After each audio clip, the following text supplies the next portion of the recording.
Villa podcast. I'm here with my good friend Dan Wiseman.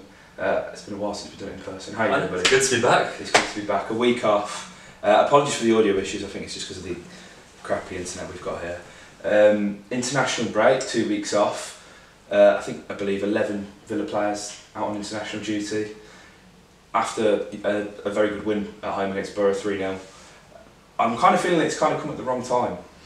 Yeah, I suppose we really hit a run of form, and it's good that we haven't, this kind of run of tough teams has come to an end, because, if we were going into, say, a Borough or a Derby in our next game, then I'd be a little bit worried, having, potentially lost that momentum. But it'd be nice having Blackburn. Like I said, I think we should be able to pick up 3 points there, regardless of, if we have lost some momentum. I think we've got enough in us to just even battle that one out. The most important, whether it's 1-0 or 4-0, the most important thing is that we just get that win, get back into our stride and carry on. I think a few players deserve a rest, so it will be nice. And obviously Tammy's gone away on under 21 duty.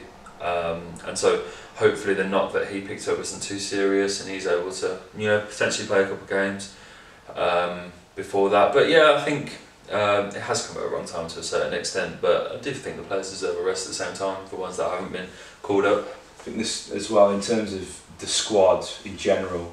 Obviously we've got Axel Tanzabi, Henry Lansbury coming back from injury. You mentioned Tammy with a knock, so this break will give them obviously a good chance to build up a bit of fitness. We've got 8 games left, and some big games up: Leeds, Norwich. The kind of games where you do need a proper squad. It's looking hard for anyone to really get back in this team, isn't it? And we're still forgetting James Chester. I mean, this guy, how's he going to get back in the team? Yeah, it's going to be tough, and it's really, I actually feel for Chesney, because what a player he's been. He's been such a fantastic role model, really, for a lot of the players. I think when times have been tough, we've always been able to attribute Chesney with some good performances. He's always had a standard, and he's never let that slip. He's been a fantastic captain, but you've got to pick your best team, and at the moment, I don't think he fits into that. Crying shame, of course, and the likes of Lansbury as well are going to find it extremely tough, considering how well this midfield's performing. But there's no automatic right given to anyone, especially with such competition. I think, Lovray is going away in goal, and he'll get some performances for Croatia, and obviously, if he's playing for Croatia, it puts that pressure on Jed Steer to keep maintaining that same level, because if you've got Croatia's number one, snapping at your heels, you've got to really try and maintain that level. So I think the competition will be good for everyone. The more players that we can get back into the fold competing for those first team places, the better. Talk about Jed Steer. I know we mentioned him in the last podcast. I believe it's 3 clean sheets in 6, 1 goal conceded, 2 goals conceded. Sorry, been very solid, and we've sung his praises on the podcast. A lot of people on Twitter have been like, "Oh well, he's not really had a lot to do," and that's fair to say, I guess. But surely that's more of a testament to how strong our back line is now, and what maybe 3 weeks ago we would have said, this is our second string defence. Yeah, no, absolutely. But the thing is and I was saying this to you the other day. Yeah, he hasn't been, diving to each side and tipping balls onto the post, and he hasn't been making those, world-class acrobatic saves. But it's just how well he's been doing the basics for me. He looks so confident coming off his line, coming to claim the ball, looks really reassured, which obviously behind that, this is why I gave a lot of sympathy to Lovray and Oyan when, performances, they weren't hitting the levels that perhaps everyone wanted them to, is that they haven't played behind the back line that this is this solid. I feel like we'd see 2 completely different goalkeepers in those 2 if they were put back into the team. I feel just because the relationship and the confidence that Jed has in his back four and vice versa has just meant that both him and the centre backs are just doing the basics really well. There's not kind of the mistakes, there's no spillages from Jed, and he hasn't had a fat lot to do, but that doesn't necessarily mean you can't warrant him with good performances. We've seen Oyan make mistakes this season from fairly innocuous situations, and just to have a goalkeeper like Jed that you can bank on game in, game out, you've got to give credit to him. When was the last time we had 3 quality keepers? It's been a while. It really has. We're really set up now, I feel. Yeah, I think ironically the only position we're probably weak in now is right back. You know, I mean, talking about trying to fit all these defenders in, for me, you got to put Mings in. House has got to be in there, but Taylor's been fantastic recently. I don't know if you drop Taylor for House and put House back at left back, then it begs the question of Axel and Chelsea. We don't put Axel at right back because that's what Steve Bruce does. That's got to be a big no in there. Yeah, it's a good problem for Dean Smith to have, isn't it? It's a really good problem. It's been a while since we've had this. Like a long time since we've had such a positive selection dilemma. You know, a few weeks ago we were picking a team based on who was playing. Well, it was the best of the worst, really, wasn't it? You know, everyone was playing so poorly. It was just who played the least bad, if that makes sense. Yeah. You know what I mean? But now we've got this abundance of players. Some are playing really well. And you know, if Axel doesn't get back in, you know, I feel like, you know, I'm certainly guilty of saying, well, Axel will come back in and we'll move Courtney to. But if he doesn't, Neil's earned that place at left back. You know, Elmo as well. Both of them have been really patchy this season, but they're real purple patches for the pair of them. It would be unfair. I think you could even say to take either of them out, but that's what the competition is all about. It's all about who impresses in training. I think the Blackburn game is a good opportunity to perhaps introduce some faces that don't get as much game time, because I feel like with this way that the squad's operating at the moment, we can kind of take a bit of strength out of the team, maybe give Keenan a bit more of a run out. He had. Yeah, exactly. You know, I'd like to see him. You know, if whatever the situation is with Tammy and his fitness.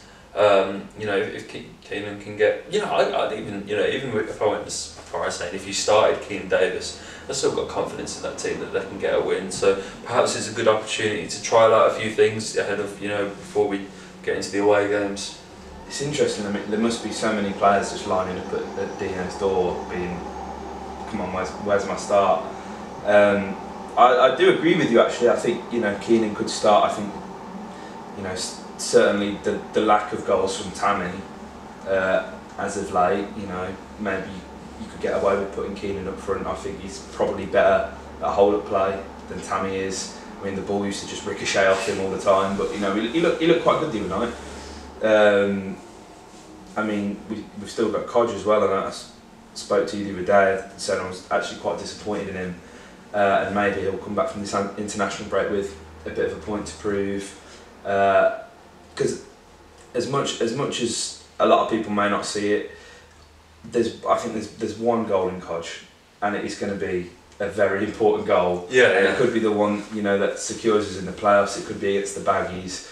He's turned up against the Blues, and at the start of the season when we were struggling, sort of found his feet a bit while he was back in the team. I do think he still has a role to play, and you know, everyone has a role to play. It's so important. I mean, like, Whelan's been fantastic, and against Borough it was as if he was, you know, Claude Makelele in his prime.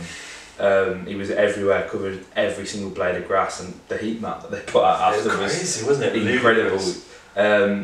And his fitness has improved, but he's not really an end game player, is he? So maybe you know, this is where Henry Lansbury gets an opportunity. You know, even on the wings, Andre Green has had a fair amount of game time recently. I don't think you can really predict the team, is what I'm getting at. I think there's a few sort of nailed on positions, but even Adoma's come recently, who we've criticised a bit before, you know, losing a couple of yards of pace, has come in and been very solid. And again, coming back to it, Smith has got a really tough decision. Yeah, I think, you know, with regards to Keenan, Abraham is probably the player who is operating at that less capacity in the team. You know, if you were going to single out one player in this team which you know, probably isn't playing up to his full potential, it's Tammy, because it's a weird situation that we've seen kind of as the team's got him. You know, we had Tammy as the real talisman when the team was poor, and then his, you know, as the team's kind of done this, Tammy's performances have dropped. You know, and I kind of would love, you know, if we had Tammy in that form that he was hitting in the run up till Christmas in this team. Could you imagine it? It'd be incredible, wouldn't it? The goals would be. I mean, the goals already are flying, but the goals would be flying. It would be almost unfair if you had Tammy on that kind of form in this team. But Codge is we want to see Jimmy Danger. We don't want to see Jonathan Codger. You know, I want Jimmy Danger, and you do feel he's got it in him, and you can never write him off. And regardless of how well he's playing, I don't know about you, but whenever Codge is on the pitch, you'd always have that air of anticipation that something might happen. That he's always capable of producing those moments. But there's enough goals elsewhere in the team. It's been a crazy odd season, hasn't it? And I've found myself, you know, if you put together some of the things I've said on this podcast, I would have contradicted myself so many times. Yeah, I think we all have. So many times. But it's not because my opinions have changed, it's just because the team has, like, we've seen so many different teams and managers and styles of play and so many different performances from different players that you don't really know where you stand, do you? No. With this team. So a bit of rotation would be nice. I think that would be the only thing that I potentially criticise Dean for. And you know, if you were to, you know, be really picky, that perhaps the rotation in the side, you know, you could have introduced a little bit earlier, which is, you know, potentially why Tammy ended up picking that up not, because I guess it was just a matter of fatigue. I'd imagine so, yeah. So, you know, maybe that's one, but you know, I'm really clutching at straws there. You haven't got a bad word to say about this team. So if the team does have a bit of a shift around for the Blackburn game, then I'd like to see it. It's a completely fair point, I think, and you know, when you look at Leeds, I mean, it seemed to capitulate at Sheffield United the other day. Obviously, Kiko Casilla got sent off, Pontus Jansson went in goal, and he was injured. He's out for 3 weeks, and you know, the alleged best defender in the Championship being out for 3 weeks when they've just slipped out of that automatic promotion spot. It's getting a bit heated up in this Championship race. So if we're running each other into the ground, I mean, like we did last year, I mean, the team was pretty much the same every week under Bruce, wasn't it, in this run into the playoffs. So I think it would be good to rotate the players. As you say, Tammy, it looks like it's just fatigue, and to be fair to him, he has carried the team for long durations throughout the season.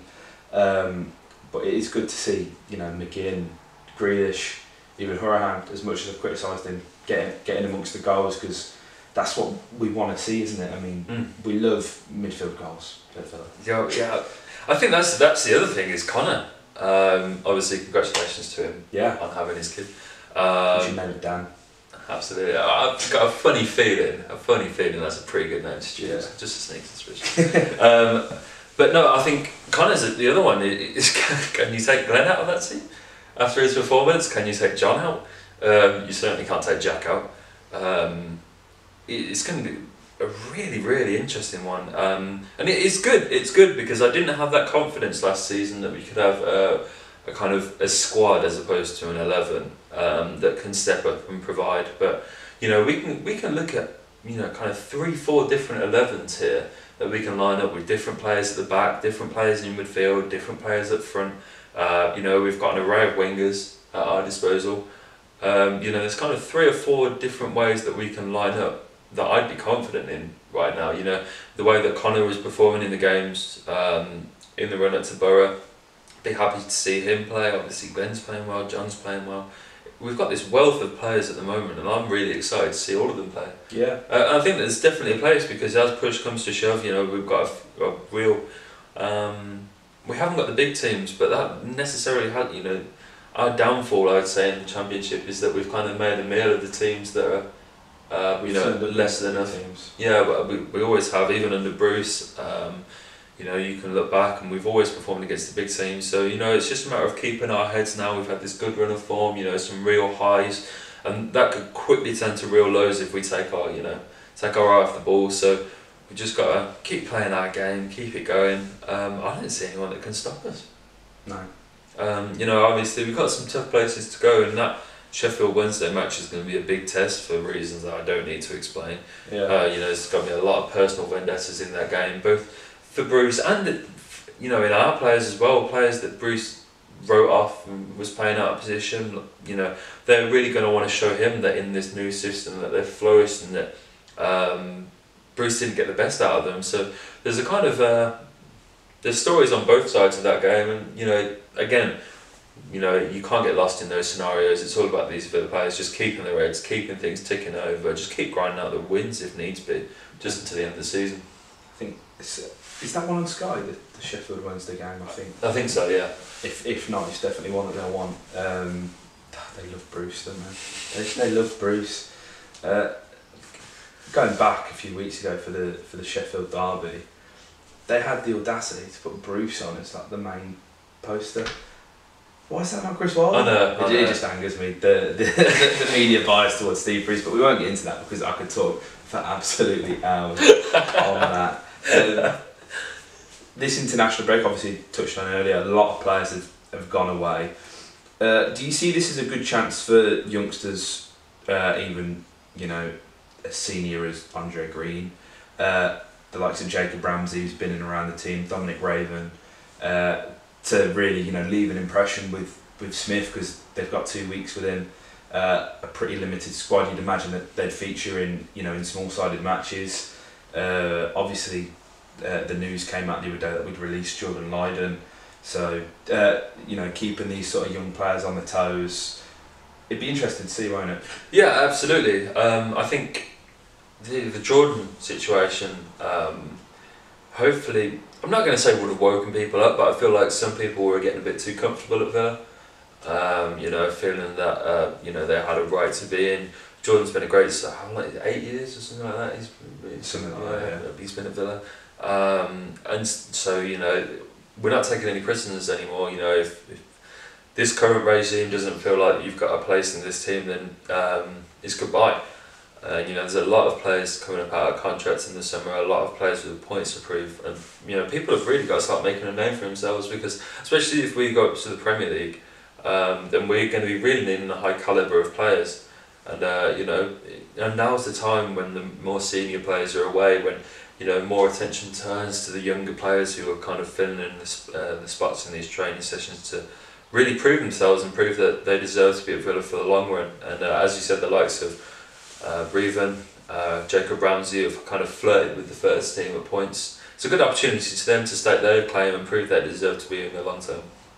One who I think hasn't been spoken about a lot recently as well, I think due to the turnaround in form for Neil Taylor and Courtney House is Mitchell Clark at Port Vale. I think something that reminded me of him actually was an article in the Birmingham Mail talking about his future, and he's one who I believe will be at Aston Villa for a long time, hopefully. I've said a lot of times before how highly I rate this guy, but coming back next season, maybe if we're in the Premier League, where do we stand with these talented young players? That's the problem, isn't it? Is we've got a good crop of young players who I feel that are good players. There isn't a hype around them that there was about Green and Grealish, so I don't know if their potentials are as high as those two. It's going to be hard. It's going to be hard, especially when if we do go up or if we don't. So much of the focus is going to be on bringing in Dean Smith's players. There is going to be an overhaul this summer, and it's a tough time to be a young player at this squad, because regardless, there's going to be a lot of new first team players coming in, a lot of players who are going to expect game time going into next season, the new signings. So it is tough, for these lads coming back off loan. If they've been putting in good performances, I think a few have kind of gone a bit quiet. But Mitch is a perfect example of a player that's kind of, because of how well the squad's been performing, has gone off the radar a little bit. So it'll be interesting to see what happens. So this one, first of all, it takes it back a few weeks, and the kind of unforgettable incident that happened with Jack Grealish in the Blues game. And it asks, after the incident early on in the derby on Sunday, what do you guys feel needs to be done to stop it happening again in the future? Jeez. It's a tough one, isn't it? Yeah. It's a tough one. I mean, I think the dust has kind of settled on it now. I think we've, the sort of, our emotion has been taken out of the situation. But, what do you do? I mean, do you put fences there?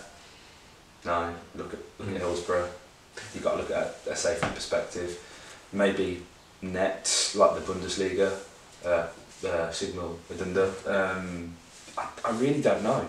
It's a tough one. And from a Blues standpoint, the problem is with these situations is when they happen, everyone's straight on it. I'm a Villa fan, but you've got to hand it to Blues and say everyone attacks the club and says, oh, you know, how is this happening? And obviously Gary Neville was fueling the fire. I think it was Gary Neville that said, you know, what if he'd had a knife? Yeah. It's a, you know, you've got to get, it's a valid point to make, but the problem is for the Blues, what more can they do? You know, they put, you know, apparently an adequate amount of stewards around the outside of the pitch. You know, there was enough there in terms of what legally is supposed to be there in terms of numbers. I believe that actually stepped up the stewarding, obviously because of the nature of the match. And unless you're talking like man-to-man stewarding, you can't have fences. You can't. There isn't actually much. You're putting so much, and it's why the club released a statement. You know, you've seen Perslow and Keith Wiseman.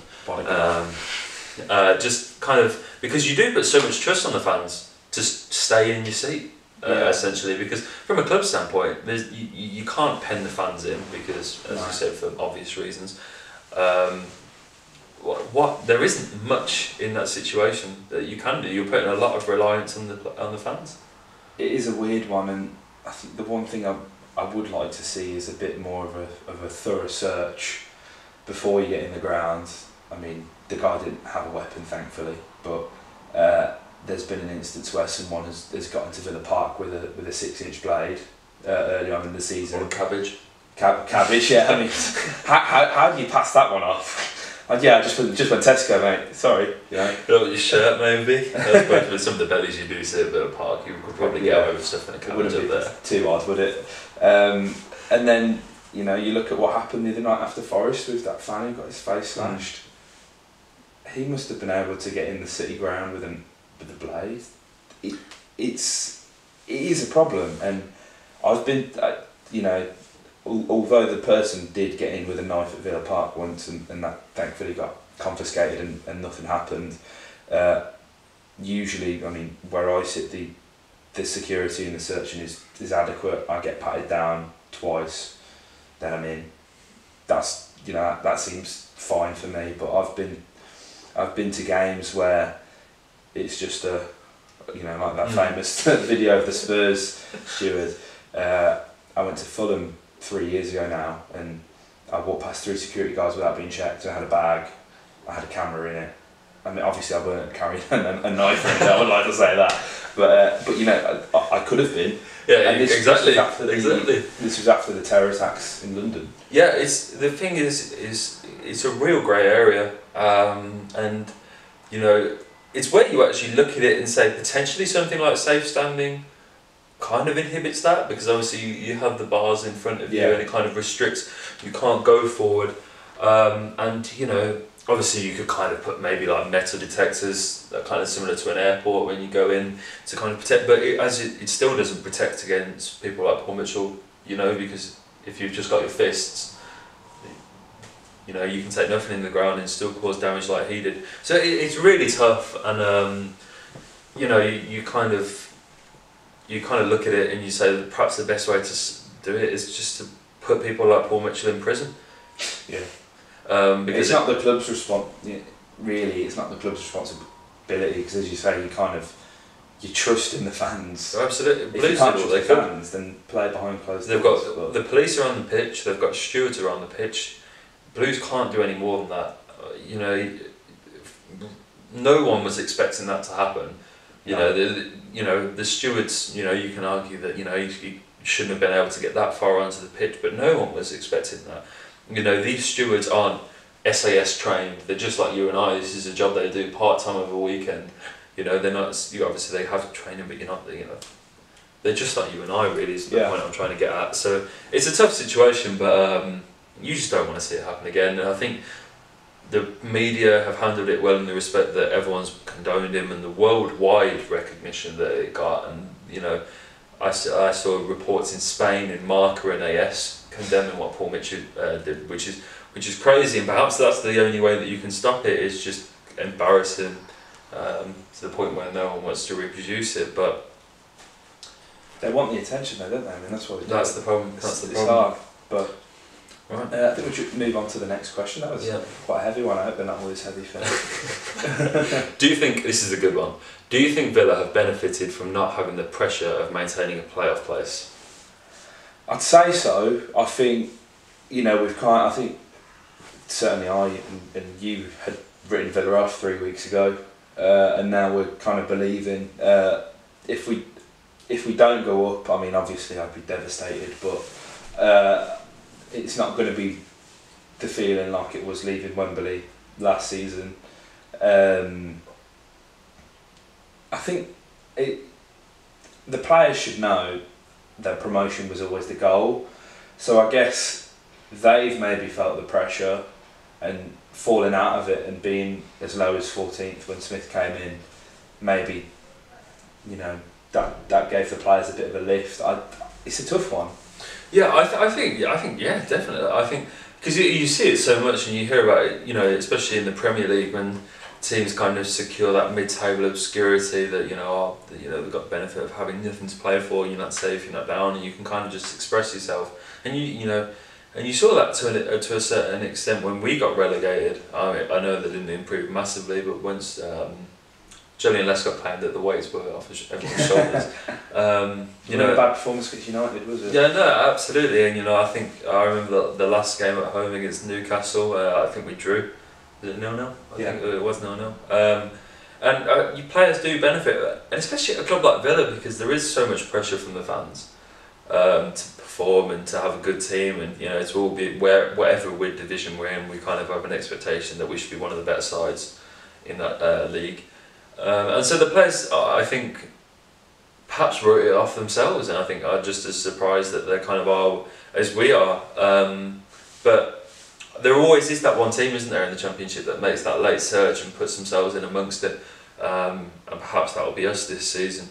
And I think that kind of whole scenario and the fact that that keeps happening, you see that every year, kind of like Fulham did last season, is based around that idea perhaps that when they are in mid-tier, they haven't got much to play for, start expressing themselves, getting some wins, that builds, and every year you do see that side just hit their form at the right time and put themselves in amongst it. So yeah, I would say perhaps they did.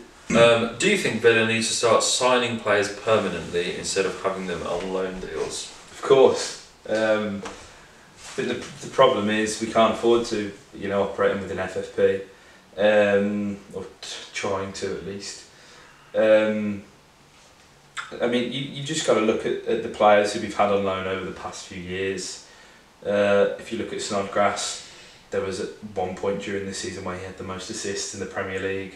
The guy's been an absolute revelation for West Ham, a real turnaround in his career. Graben managed to finally get himself a permanent move. I mean, I know that's not really working out very well with Martin O'Neill at the moment, but he's kind of someone who'd been on loan, I think, 12 times in his career. And then obviously you look at the likes of Anwar El Ghazi. I mean, the fact that we're able to loan someone of his quality and then potentially sign him for as little as 5 million is crazy in this climate, as we mentioned the other day. And even if he plays a dozen games next season for 5 million, you don't turn your nose up at that, do you? Especially in this league, mate. If Anwar El Ghazi has a shocking season next season and gets a goal or two, with the amount of money they're getting, promotion is worth. If that goal or two goes towards putting us, getting us back in the Premier League, then it's worth it. I feel like nowadays we're seeing more and more, and this is not just at Villa, but in the transfer market as a whole, we're seeing more and more loan deals with options to buy. Even as high profile as Higuain, Morata. Yeah. Chelsea have got loads. You look at Bakayoko. Was that a loan? It was Mbappe. Obviously, it was a loan to begin with, of course. So you're seeing it more, and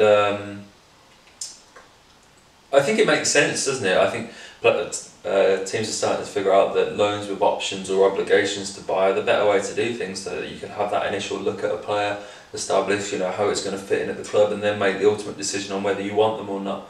And I think it obviously it also kind of helps you to get a cheaper price for the player, because El Ghazi, I feel like if we were to try and decide a fee after he'd loaned, and we're discussing the summer, I imagine it'd be a lot higher than 5 million. Yeah. So I think if you can kind of establish that price at the start, and then the player goes on to perform well, you can end up kind of snatching yourself a few bargains. Like Courtney House, I think it's only 3 or 4 million. Signed up. We were reluctant to pay that at first, I believe. We were trying to sign him on a permanent. The reason that the loan happened is because we were kind of we were a bit hastened to pay that fee up front. But now look at the way that that's turned out. That's gone from being something which even I would have said at the time was a bit steep for a player that had played as little as Halston. Now seems like a bargain as well.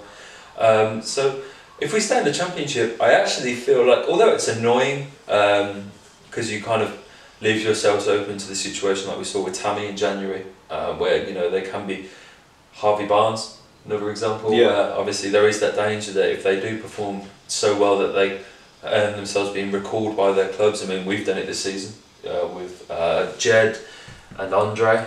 You do leave yourselves open to that and bid some other teams like we saw with Wolves.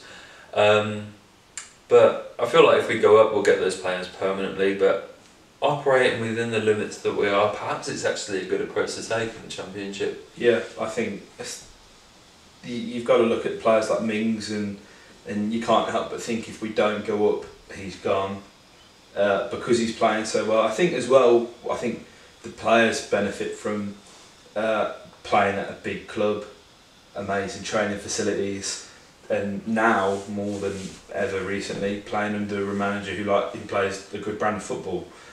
Because, with no disrespect meant to Ipswich or Bournemouth, they've got nothing on Villa, and Mings is playing in front of 12,000 at Bournemouth, probably around that at Ipswich, despite having a larger stadium. Can you blame them for wanting to come and play, but then wanting the safety and the insurance of knowing that I could go back to Bournemouth and get my 50 grand a week still? Yeah, no, mate.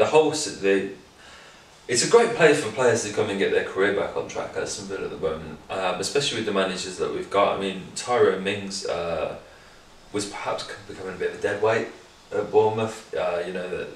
Especially when if you're putting him in at centre back, and they've got two real established centre backs there in Cook. I mean, Nathan Ake is a household name. Charlie Daniels. Exactly. Scores goals, doesn't he? There's a wealth of there's some real good defenders that they've got, and perhaps Tyrone was being given the cold shoulder and was never really going to put himself back in that team. But if we don't go up and he does get back to Bournemouth, in the way he's been performing warrants him perhaps not a starting spot, but definitely to be in contention, because he's been immense, and it's good because as I said, it works for both the club and for the player in those kind of scenarios, because playing the kind of football that we do, it's easy for players to set in and play a real expansive game, and you feel like the current system of Dean Smith allows players to really express themselves, which perhaps when you're playing in teams like Bournemouth and you're one of the less favoured players and you're feeling a real pressure to stand up and produce your best, perhaps just dropping down that division, you see that difference in quality drop, and you're able to express yourself in a team that is really winning some matches. Is the big difference, isn't it? Just to go down there, kind of have that winning mentality again, as opposed to being one of the less favoured teams week in, week out, to have that chance to being a team that is expected to win most of the games. Really helps all involved. Yeah, some good questions there submitted from our good friend and superfan Finn. So that is the end of the podcast. Dan, it's been great having you here on the couch. Very American, the couch. Yeah.